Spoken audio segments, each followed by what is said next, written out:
आज की daily brief के एपिसोड में मैं आपके लिए दो बड़ी स्टोरीज लाया हूं। सबसे पहले मैं बात करूंगा हमारे बैंकिंग सेक्टर के ट्रेंड्स और इनसाइट्स के बारे में।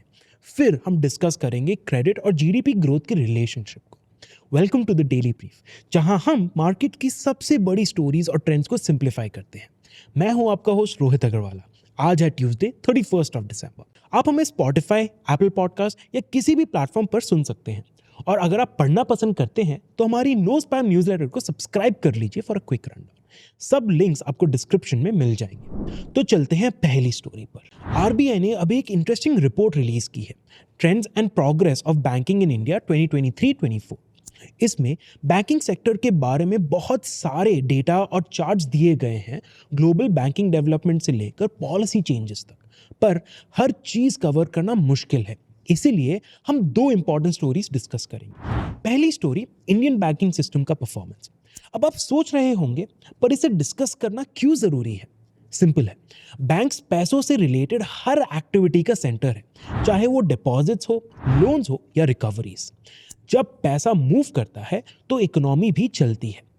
बैंकिंग सेक्टर को समझने से इकोनॉमी के बारे में एक यूनिक इंसाइट मिलती है जो ब्रॉडर मैट्रिक्स नहीं दे सकते। सबसे पहले बात करते हैं डिपॉजिट्स और एडवांसेस की। FY 23-24 में डिपॉजिट्स 13.4% से ग्रो हुए और एडवांसेस 16% तक बढ़े। इससे क्रेडिट डिपॉजिट ग्रोथ गैप अब 3.4 परसेंटेज पॉइंट्स तक नैरो हो गया। लेकिन यहाँ एक ट्विस्ट है, डिपॉजिट्स का शेयर टोटल लायबिलिटीज में कम हुआ और बोरोइंग्स 8% से बढ़कर 9% तक पहुंच गया। एसेट साइड पर लोन्स और एडवांसेस टोटल एसेट्स के 61% तक बढ़ गए, जबकि इन्वेस्टमेंट्स 28% से गिरकर 26% पर आ गए। और ऐसा हुआ क्यों? क्योंकि बैंक्स अब हाई यील्डिंग लोन्स को लो यील्ड गवर्नमेंट सिक्योरिटीज से ज्यादा प्रेफर कर रहे हैं। ये एक हायर रिस्क एपेटाइट दिखाता है, पर इसका मतलब ये भी है कि अगर इकोनॉमिक कंडीशंस खराब होती हैं तो बैंक्स क्रेडिट रिस्क से ज्यादा वल्नरेबल हो सकते हैं। अब हम बात करेंगे बैंकिंग सेक्टर के कुछ प्रॉफिटेबल मेट्रिक्स की। इंडियन बैंक्स ने FY 23-24 में अपना 6th consecutive year of profitable growth record किया। ROA यानी रिटर्न ऑन एसेट्स 1.4% तक इंप्रूव हुआ और ROE यानी रिटर्न ऑन इक्विटी 14.6% तक बढ़ा। ये बेटर एफिशिएंसी सिग्नल करता है। Cost of funds 104 basis point से बढ़कर 5.1% तक पहुंच गया। प्राइवेट बैंक्स के लिए ये और ज्यादा था, 5.4%, जबकि पब्लिक सेक्टर बैंक्स के लिए ये 5% था और 7% पे स्मॉल फाइनेंस बैंक्स का कॉस्ट ऑफ फंड सबसे ज्यादा था। प्राइवेट बैंक्स ने एक हेल्दी स्प्रेड मेंटेन किया, 4.1%, जो पब्लिक सेक्टर बैंक्स के 2.9% के मुकाबले काफी आगे है। ये प्राइवेट बैंक्स के रिटेल और अनसिक्योर्ड लेंडिंग फोकस को दिखाता है। इंटरेस्ट रेट्स और प्रॉफिट्स की बात करें तो क्रेडिट डिपॉजिट गैप क्लोज करने के लिए बैंक्स ने टर्म डिपॉजिट्स पर ज्यादा रेट्स ऑफर किए। प्राइवेट बैंक्स का weighted average term deposit rate नए डिपॉजिट के लिए मार्च 2024 तक 6.6% तक पहुंच गया, जो 2 साल पहले 4.5% था। इसकी वजह से इंटरेस्ट एक्सपेंसेस 42.9% तक बढ़ गए, जो इंटरेस्ट इनकम के 29.9% ग्रोथ को आउट परफॉर्म करता है। फिर भी प्रॉफिट्स काफी बढ़े। नेट प्रॉफिट्स 32.8% तक बढ़कर 3,49,603 करोड़ रुपीस हो गए।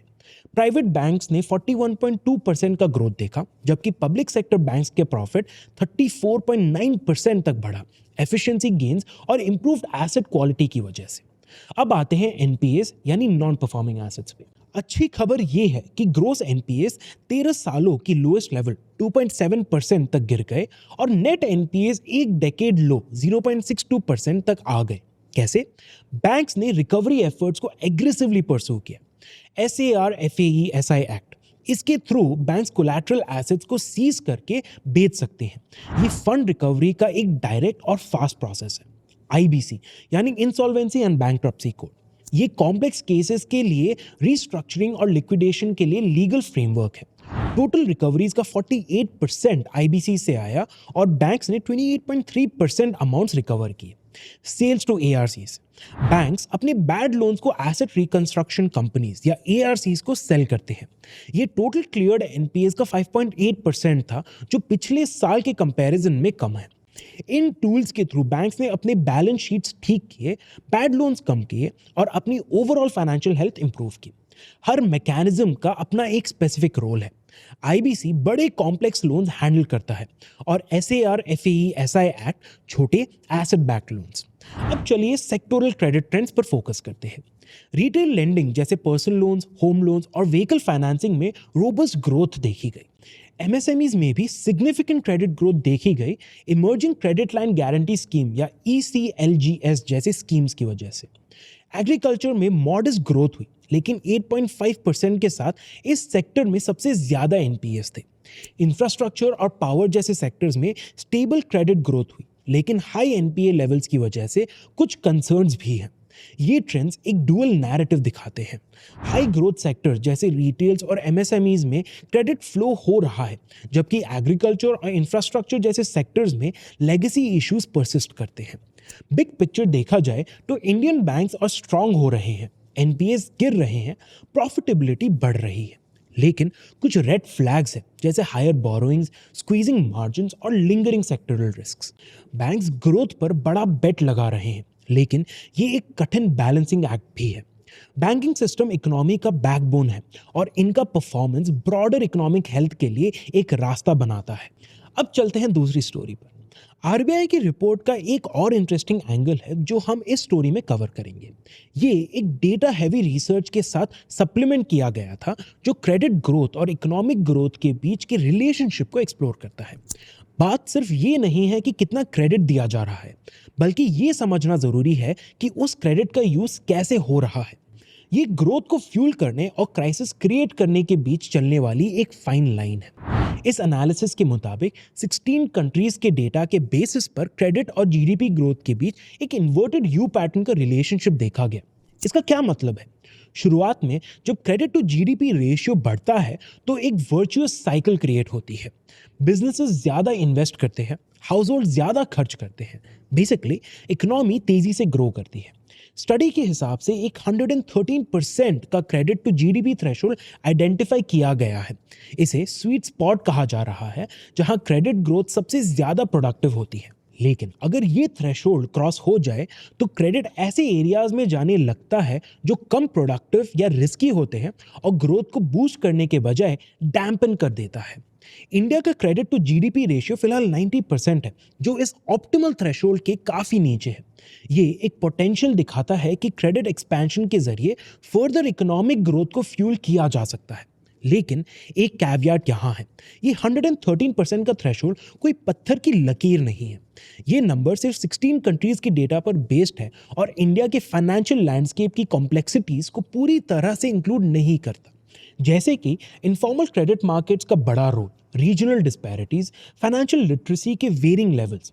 इसीलिए 113% का फिगर इंसाइटफुल है, लेकिन इसे ब्लाइंडली एक्सेप्ट करना ठीक नहीं है। ये कॉन्सेप्ट हमारा असली अटेंशन डिजर्व करता है कि क्रेडिट वाइजली यूज करने से ही ग्रोथ होती है। क्रेडिट का रोल एग्रीकल्चर के एक प्रैक्टिकल एग्जाम्पल के साथ समझते हैं, जहां क्रेडिट का एक्सेस जिंदगियां बदल सकता है। इकोनॉमिक एंड पॉलिटिकल वीकली की एक स्टडी ने दिखाया कि जो फार्मर्स लोन लेते हैं, चाहे बैंक से या मनी लेंडर जैसे इनफॉर्मल सोर्सेज से, उनका फार्म इनकम उन लोगों के कंपैरिजन में ज़्यादा होता है जो कोई भी लोन नहीं लेते। एवरेज में क्रेडिट लेने वाले फार्मर्स की इनकम 3 to 24% तक बढ़ती है और सबसे ज़्यादा बूस्ट तब होता है जब फॉर्मल और इनफॉर्मल लोन्स दोनों का मिक्स होता है। लेकिन यहाँ एक प्रॉब्लम भी है। इनफॉर्मल क्रेडिट के इंटरेस्ट रेट्स काफ़ी एक्सप्लॉयटेटिव होते हैं। फॉर्मल क्रेडिट का एवरेज एनुअल इंटरेस्ट रेट लगभग 12% होता है। इनफॉर्मल क्रेडिट का रेट 27% तक होता है। इंडिया के सिर्फ 50% एग्रीकल्चरल हाउस होल्ड्स के पास फॉर्मल क्रेडिट का एक्सेस है। बाकी या तो एक्सक्लूड हो जाते हैं या फिर कॉस्टली इनफॉर्मल लोन्स पर रिलाई करते हैं। इस गैप को एड्रेस करना रूरल इकोनॉमीज को रेवोल्यूशनाइज कर सकता है। अब बिजनेस ग्रोथ और क्रेडिट का रिलेशनशिप देखते हैं। ग्लोबल डेटा के हिसाब से क्रेडिट का रोल बिजनेस ग्रोथ में और भी ड्रामेटिक है। एक रिपोर्ट के मुताबिक यूएस में जिन लोगों के पास बैंक्रप्सी के बाद कंज्यूमर क्रेडिट का एक्सेस था, वो 33% ज्यादा लाइकली थे कैपिटल इंटेंसिव बिजनेसेस स्टार्ट करने में। इन बिजनेसेस ने जॉब्स क्रिएट किए और इन एंटरप्रेन्योर्स की एवरेज इनकम 4% ज्यादा थी उन लोगों के कंपैरिजन में जिनके पास क्रेडिट एक्सेस नहीं था। इंडिया के लिए एमएसएमईज यानी माइक्रो स्मॉल मीडियम एंटरप्राइजेस का जीडीपी में 30% का कंट्रीब्यूशन है, लेकिन उनके पास सीवियर क्रेडिट शॉर्टेजेस है। एस्टिमेट्स के हिसाब से MSME credit gap 20 to 25 lakh crore rupees है। फॉर्मल क्रेडिट चैनल्स के जरिए इस गैप को ब्रिज करना मैसिव इकोनॉमिक पोटेंशियल अनलॉक कर सकता है। अब फोकस करते हैं क्रेडिट के सोशल इम्पैक्ट पे। क्रेडिट फैमिलीज को अनसर्टेनिटी से बचाता है। एक एग्जाम्पल से समझते हैं। 2018 के एक सर्वे के मुताबिक हाउस होल्ड जो फॉर्मल क्रेडिट यूज करते हैं वो 21% ज्यादा लाइकली होते हैं कि एजुकेशन और हेल्थ केयर में इन्वेस्ट करें। एजुकेशन के लिए बोरो करने वाली फैमिलीज के बच्चों की फ्यूचर अर्निंग्स 15 to 20% तक बढ़ती है, जो बेटर एजुकेशनल अपॉर्चुनिटीज का डायरेक्ट रिजल्ट है। फिर भी रियलिटी ये है कि 190 मिलियन इंडियंस अभी भी अनबैंक्ड है। रूरल हाउसहोल्ड्स की 50% इनफॉर्मल क्रेडिट पर डिपेंडेंट है। ये उनकी पॉवर्टी से निकलने की और लिविंग स्टैंडर्ड्स इंप्रूव करने की एबिलिटी को लिमिट करता है।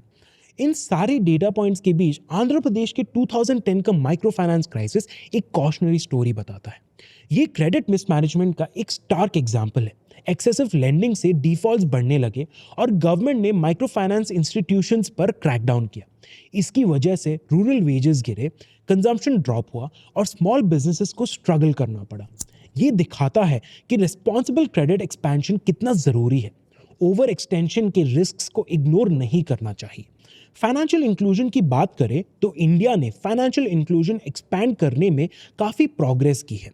प्रधानमंत्री जन धन योजना या पीएमजेडीवाई के जरिए 2014 के बाद से 50 करोड़ से ज़्यादा बैंक अकाउंट्स ओपन हुए। किसान क्रेडिट कार्ड या केसीसी के कारण 2023 तक 5 करोड़ फार्मर्स अफोर्डेबल क्रेडिट का एक्सेस ले चुके हैं। इसके अलावा सेल्फ हेल्प ग्रुप्स और माइक्रो फाइनेंस इंस्टीट्यूशंस ने रूरल एरियाज में क्रेडिट मोबिलाइज किया, स्पेशली विमेन एंटरप्रेन्योर्स के लिए। लेकिन अभी भी कुछ गैप्स हैं। 93% एमएसएमईज के पास अभी भी फॉर्मल क्रेडिट का एक्सेस नहीं है। इंडिया का credit to GDP ratio advance economies के साथ साथ कई इमर्जिंग मार्केट से भी पीछे है। ये डेटा एक बात क्लियर करता है, क्रेडिट ग्रोथ एक पावरफुल एनेबलर है, लेकिन इसका इफेक्टिवनेस इस बात पर डिपेंड करता है कि इसका यूज कैसे और कहां हो रहा है। इंडिया के लिए 2 गोल्स होने चाहिए। फॉर्मल क्रेडिट का एक्सेस एग्रीकल्चर और एमएसएमई जैसे अंडर बैंक सेक्टर्स तक एक्सपैंड करना, रिस्पॉन्सिबल लेंडिंग इंश्योर करना ताकि ओवर एक्सटेंशन के रिस्क्स अवॉइड किया जा सके। तो क्रेडिट टू जीडीपी रेशियो के 113% थ्रेशोल्ड पर फोकस करने के बजाय स्ट्रेटेजिक और सस्टेनेबल क्रेडिट एक्सपेंशन पर ध्यान देना होगा जो इंक्लूसिव ग्रोथ को ड्राइव करे। तो ये थी आज की कहानियां। अब चलते हैं टिडबिट्स पर। पहला, अदानी एंटरप्राइजेज ने अदानी विल्मार से पूरी तरह एग्जिट करने का डिसीजन लिया है और अपनी 44% स्टेक 2 फेजेस में बेच रहा है। विल्मार की सब्सिडरी 31.06% स्टेक 305 रुपीस पर शेयर तक के प्राइस पर खरीदेगी और बाकी लगभग 13% stake public share holding rules को पूरा करने के लिए बेची जाएगी। अदानी का प्लान है कि वो अपने कोर बिजनेसेस जैसे एनर्जी और ट्रांसपोर्ट में री इन्वेस्ट करें। इस अनाउंसमेंट के बाद अदानी एंटरप्राइजेस के शेयर 7.65% तक बढ़ गए, जबकि अदानी विल्मार के स्टॉक में थोड़ी वॉलेटिलिटी देखी गई। दूसरा, पब्लिक सेक्टर बैंक्स या पीएसबीज की वर्कफोर्स FY24 में 7,56,015 तक गिर गए, जो पिछले 13 साल में सबसे कम है। ये FY17 के कंपैरिजन में 12% का गिरावट है। देना और विजया बैंक का बैंक ऑफ बड़ौदा में मर्जर, स्लोअर ब्रांच एक्सपेंशन और क्लर्किकल रोल्स में गिरावट इसके मेन रीजंस हैं। वहीं प्राइवेट बैंक्स ने इसी पीरियड में अपनी वर्कफोर्स डबल करके 8,45,841 कर ली है, जहां बेटर पे और रैपिड ग्रोथ की वजह से ज्यादा टैलेंट अट्रैक्ट हो रहा है। और फाइनली, जीएसडब्ल्यू ग्रुप अब चाइनीज फर्म्स के साथ पार्टनरशिप के लिए प्लान कर रहा है ताकि अपनी ईवी स्ट्रैटेजी को स्ट्रेंथन कर सके और एडवांस टेक्नोलॉजी और कॉस्ट एफिशिएंसी ला सके।